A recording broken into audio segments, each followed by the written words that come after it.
నమస్తే. ప్రస్తుతం మన స్టూడియోలో ప్రముఖ ఆధ్యాత్మికవేత్త జ్యోతిష్య పండితులు బ్రహ్మశ్రీ శ్రీనివాసుల అనంతరామ శర్మ గారు మనతో ఉన్నారు. గురువుగారితో మాట్లాడేద్దాం. నమస్కారం గురుగారు. నమస్కారం అండి.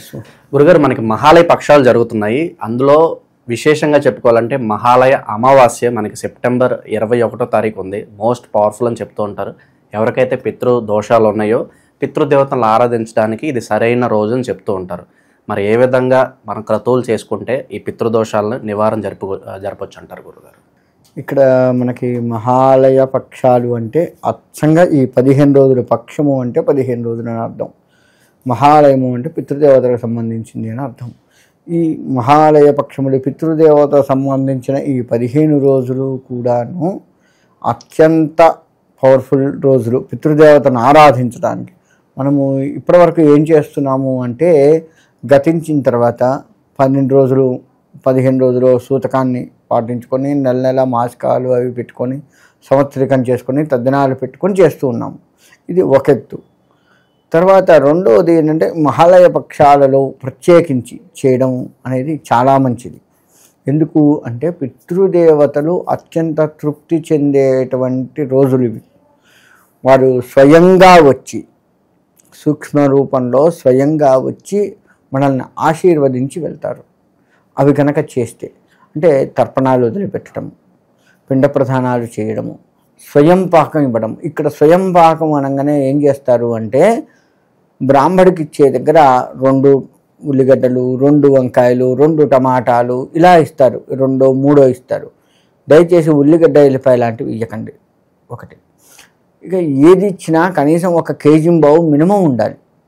కూరగాయలు 3 రకాలు ఇవ్వాలి. మనం 3 పిండాలు పెడతాం కదా, కాబట్టి 3 రకాలు ఉండాలి. 3 రకాల కూరగాయలు ఒక్కొక్కటి కేజీ బావు చొప్పున ఉండి తృప్తిగా ఇవ్వాలి. పచ్చిమిరపకాయలు లాంటివి అన్నీ కలుపుకొని నూనె ప్యాకెట్తో సహా. ఎందుకంటే వండుకొని తింటే మనం ఇంట్లో సహజంగా వండుకొని తింటే ఏమేమి కలుపుకొని తింటాము, ఉప్పు కారం నూనె అన్నీ కలిస్తేనే కదా కూర అయ్యేది. అలా ఇవ్వాలి. అలా పరిపూర్ణంగా ఇచ్చిన ఫలితం వస్తుంది. ఏది కొద్ది ఏదో 100 గ్రాములు ఇచ్చి 1/4 కిలో ఇచ్చి చేస్తే మన అంత కూరతో మన కడుపు నిండుతుందా? 2 టమాటాలు ఇచ్చేయడం, 2 టమాటాలతో మన కడుపు నిండుతుందా? అంటే ఎదుటోడికేమో అట్లా ఇవ్వాలి, మనమేమో మంచిగా తింటామా? అంటే బ్రాహ్మడికి ఇచ్చేది ఎందుకు అంటే స్వయంగా బ్రాహ్మణుడు వేదమంత్రాలు చదువుతూ తృప్తిపరిచి నా పితృదేవతలు మొత్తం కూడా తరింపజేసేటట్టుగా చేశాడు కాబట్టి వారు తరించిపోవటమే కాదు, వారి ఆశీర్వచనం కూడా మనకు వచ్చి మన తర్వాత తరాలు కూడా తరించిపోయేటట్లుగా బ్రాహ్మణుడు చేస్తున్నాడు కాబట్టి తృప్తిగా ఇవ్వాలి బ్రాహ్మడికి ఇచ్చేది. దక్షిణ కూడా ప్రస్తుత కాలంలో దక్షిణలు కూడా ఏదో అడపా ఇస్తున్నారు. ఒకప్పుడు రాజులు పోషించేది కాబట్టి దక్షిణ ఇవ్వకపోయేది. ఇప్పుడు రాజులు ప్రభుత్వాలు ఎవరు పోషించట్లేదు కదా, మనమే బ్రాహ్మణుని పోషించాలి. ఆ పరిస్థితి ఇప్పుడున్నది కాబట్టి మనం పోషించాలి. కాబట్టి మనం ఎప్పుడూ ఇయ్యం కదా బ్రాహ్మడికి. ఇటువంటి పితృకార్యాల రూపంలో ఇచ్చేది మనం ఇంట్లో ఏదన్నా పితృకార్యానికి సంబంధించి జరిగినప్పుడే. ఆ ఒక్కసారి కూడా నువ్వు కకృతి పడితే పితృదేవతల ఆశీర్వచనం రావాలంటే ఎట్లా వస్తుంది? కాబట్టి తృప్తిగా ఇస్తే మనం ఎంత తృప్తిగా జీవించాలి అనుకుంటామో అంత తృప్తిగా మనం కనుక ఇవ్వగలిగితే మనస్ఫూర్తిగా ఇవ్వాలి ఇచ్చేది కూడా. అలా ఇవ్వగలిగితే తప్పకుండా పితృదేవతల ఆశీర్వచనం కలుగుతుంది. ఇంకొకటి ఏంటి, ఇప్పుడు చనిపోయిన తిథి చాలామందికి తెలిసి ఉంటుంది. తెలిసి ఉన్నప్పుడు ఉదాహరణకు నవమి నాడు చనిపోయినాడు. ఈ పితృపక్షాలు ఈ 15 రోజుల్లో నవమి వస్తుంది. పాడ్యమి నుంచి మొదలుకొని అమావాస్య వరకు తిథులు వస్తూ ఉంటాయి. ఏ తిథినాడు చనిపోయినాడో తెలిసి ఉంటే ఆ తిథినాడు చేయటం ఉత్తమం పితృకార్యాలు. ఒకవేళ తిథి తెలియదండి మాకు అంటే అమావాస్య నాడు ఇవ్వాలి.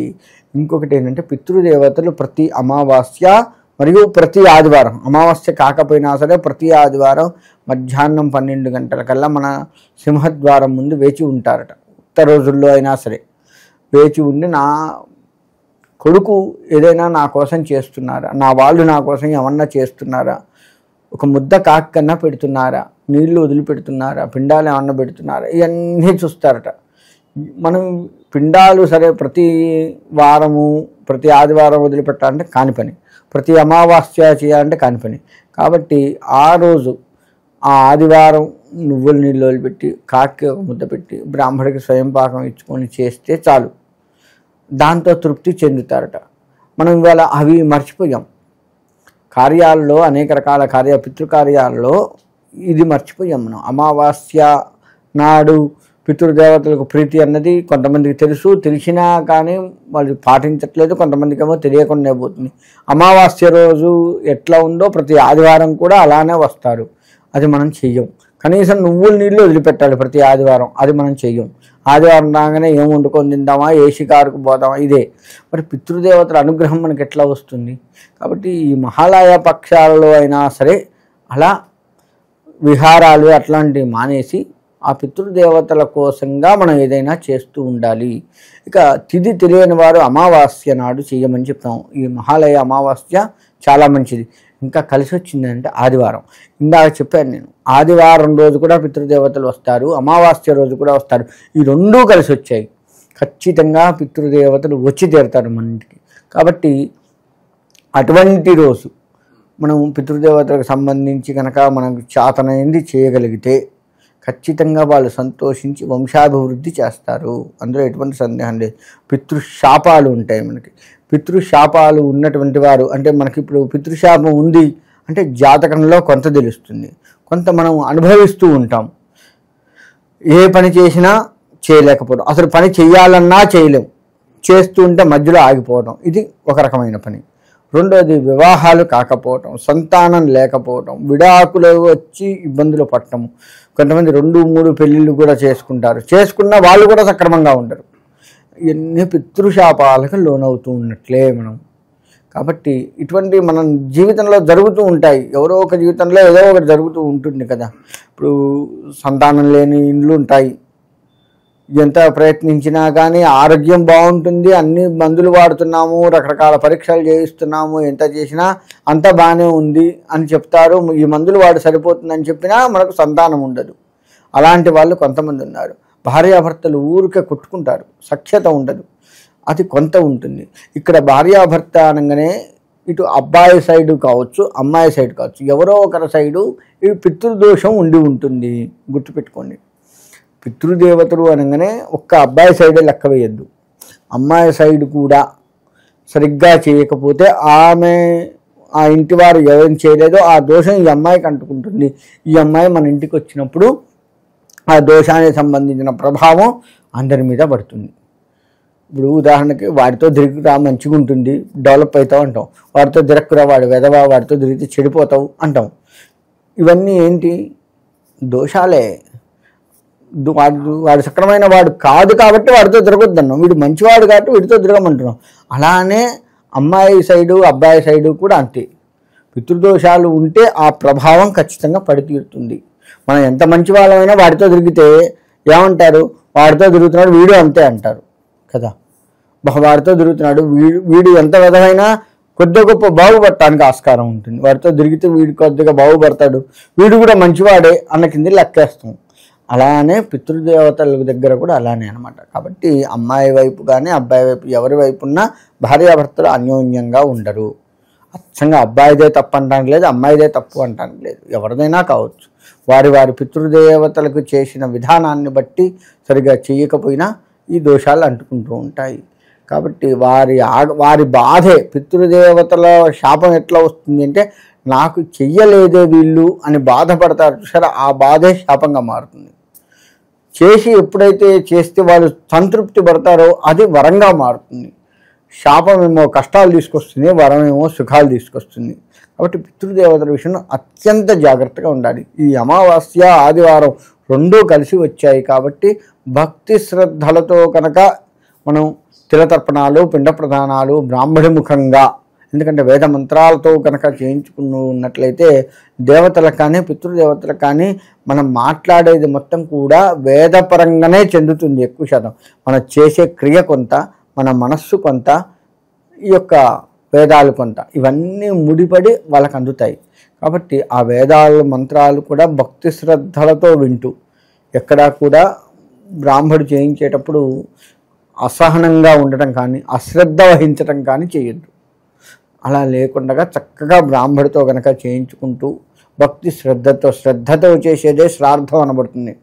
కాబట్టి అలా శ్రద్ధగా గనక మనం చేస్తే తప్పకుండా పితృశాపాల నుంచి బయటపడవచ్చు, అందులో ఎటువంటి సందేహం లేదు. కాబట్టి ఈ అమావాస్య రోజు మనము అత్యంత భక్తి శ్రద్ధలతో తిథి తెలియనటువంటి వారికి మాత్రమే ముఖ్యంగా ఈ అమావాస్య నేను చెప్పేది.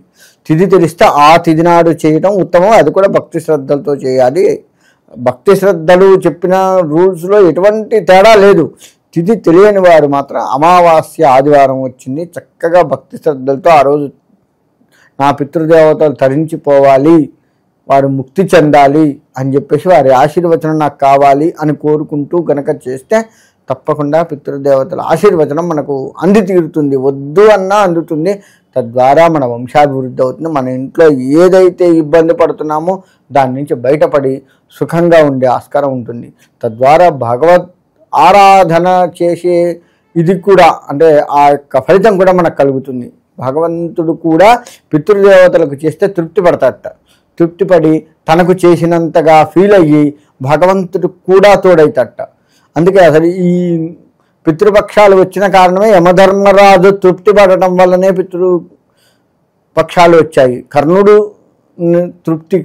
అనేక రకాల దాన ధర్మాలు చేశాడు కాబట్టి ఇంకా చేసుకుంటాను, నేను నా పితృదేవతలకు చెయ్యలేదు, ఇన్ని చేశాను కానీ పితృదేవతలకు చెయ్యలేదు అని చెప్పేసి వేడుకుంటే యమధర్మరాజుని అన్ని దాన గుణాలు చేశాడు, మంచి భక్తిపరుడు కాబట్టి ఆయన కోరిక మేరకు మళ్ళా సశరీరంగా భూమి మీదకి పంపించి 15 రోజుల పాటు తాను పితృదేవతలకు కర్ణుడు చేసుకోబట్టే యముడు కూడా వరం ఇచ్చాడు. ఈ 15 రోజులు ఎవరైతే పితృదేవతలకు భక్తి శ్రద్ధలతో చేస్తారో వారందరూ కూడా తరించిపోతారు.